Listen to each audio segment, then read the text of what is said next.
Voilà, avant de coller la touche sur le manche, je vais couper, je vais profiter que ça soit bien à plat pour couper le, le trou pour le scier en fait. Donc j'ai pris la mesure de la largeur, je l'ai passé dans ma boîte qui m'a permis de couper les frettes pour être bien droit. Et voilà, les deux sont coupés. Et maintenant je vais utiliser un outil pour rainurer tout ça à une petite profondeur. Je pourrais toujours le changer sans problème plus tard avec soit une lime, soit un petit couteau à bois.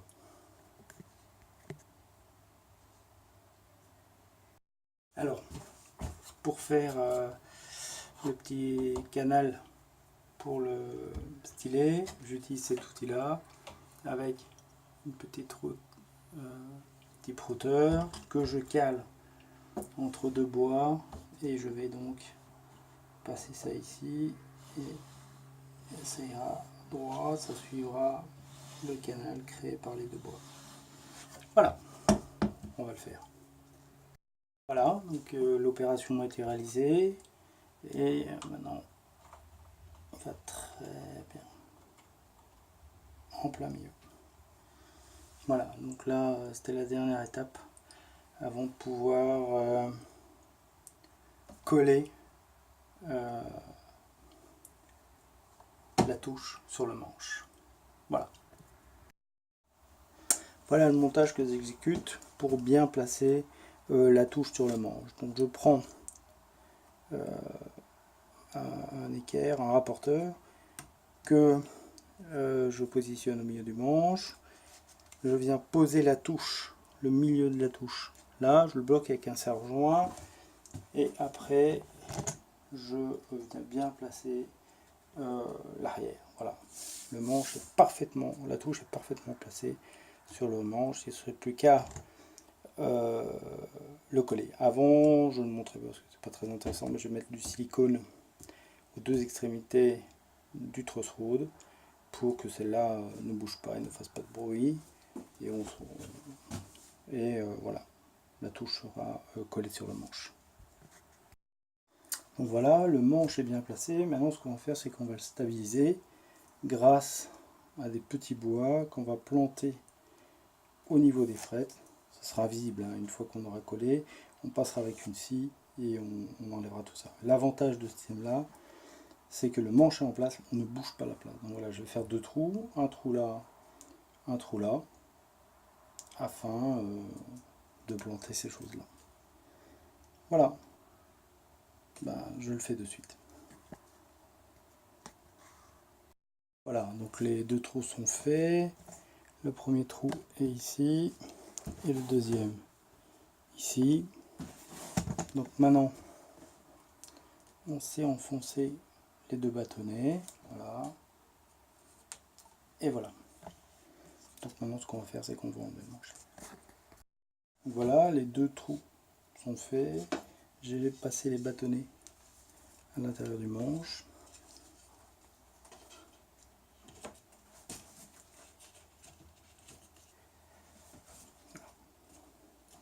Voilà, le manche ne bouge plus du tout. Il peut maintenant être collé, il est stabilisé. L'avantage de cette méthode, c'est qu'on a bien mis le manche. Enfin, on ne l'a pas enlevé pour pouvoir faire des modifications. Il faut savoir que toute la surface après va être rectifiée avec le radius. Voilà, donc nous allons coller la touche sur le manche. Donc on a nos deux points de repère. On a la touche avec déjà les petits pics de planter dedans. On a le truss rod, d'accord, qui se met comme ça. On doit avoir besoin de scotch. On a besoin de colle à bois. Et alors on a besoin d'autre chose importante, du silicone, qui va nous permettre, on va en mettre un peu ici, que elle navigue pas de partout, mais comme c'est élastique, ça ne bougera pas, ça ne gênera pas à actionner le truss rod. Et alors plein de serre-joints pour pouvoir bien fixer ça. Alors je n'appuie pas les serre-joints directement là-dessus, je les appuie sur deux petites bandes de MDF que je vais mettre sur le côté. Il faut savoir que au milieu, ça ne collera pas parce qu'il y a le crossroad. Donc on va faire coller de sur le côté.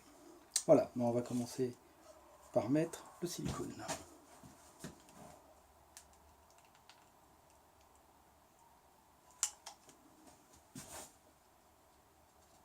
Hop, voilà.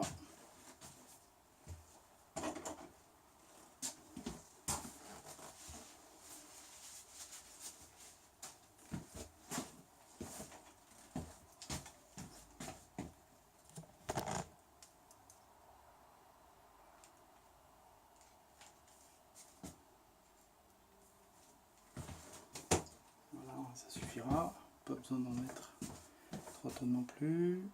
On met la barre dedans.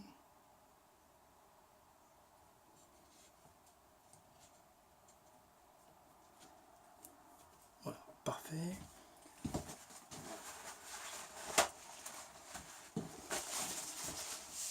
On essuie le silicone qui dépasse. Voilà, elle est bien mise. On vérifie qu'elle est bien le fond, parce qu'après on ne pourra plus la toucher. Alors on peut tester, ça ne tombe pas.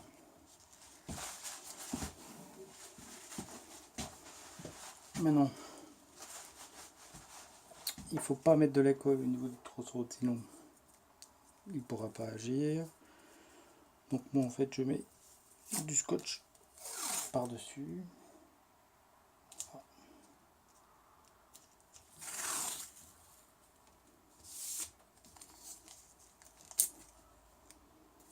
Voilà.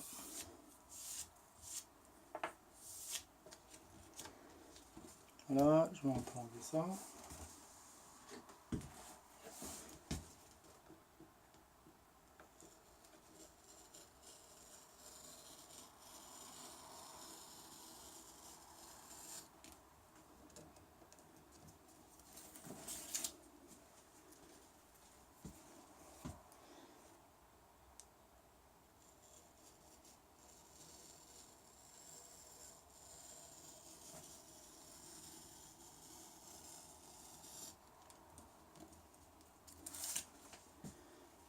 Voilà. Maintenant, je vais mettre la colle.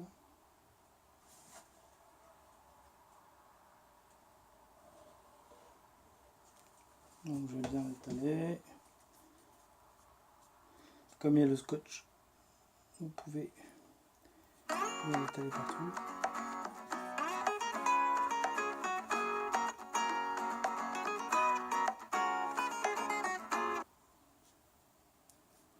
Voilà, donc je l'étale bien.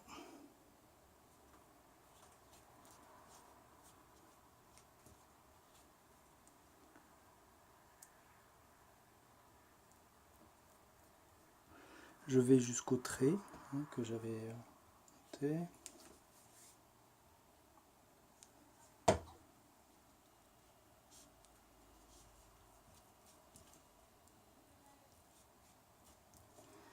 Voilà.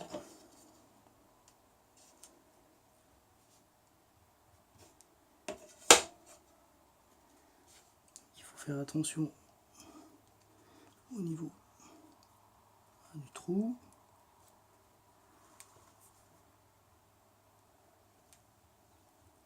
S'assurer qu'il y en a vraiment bien partout.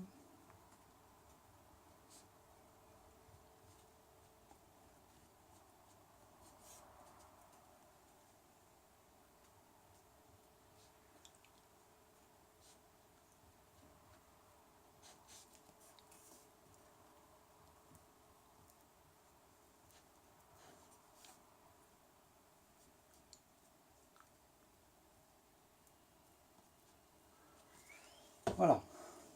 Une fois que c'est fait, on va retirer le scotch. Voilà.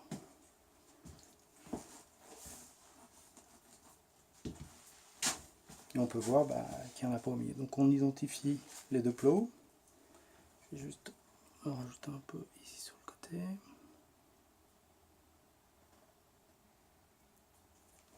Voilà. Et maintenant, on se tourne pas de côté et on va intégrer ce truc là. Et voilà. Donc voilà, le manche est mis en position. Il est avantageux qu'il ne bouge pas. Les trucs sont bien enfoncés. Et maintenant, on va les couper.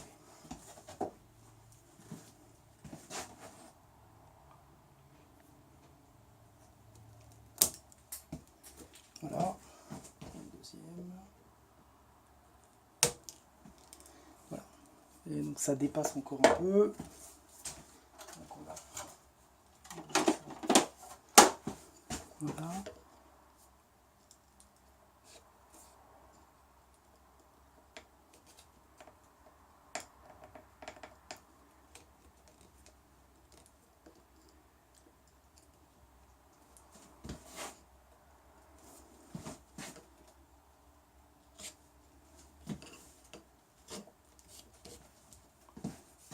Voilà, parfait. Et maintenant, on va coller.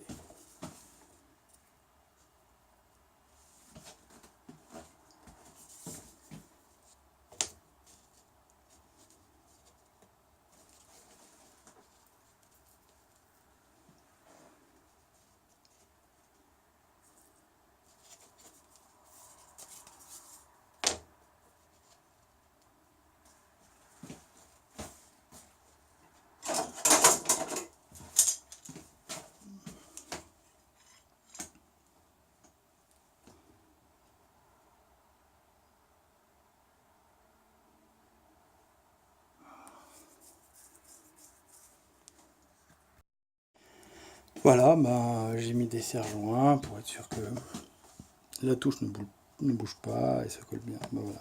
Maintenant, il faut laisser au moins 24 heures sécher. Voilà.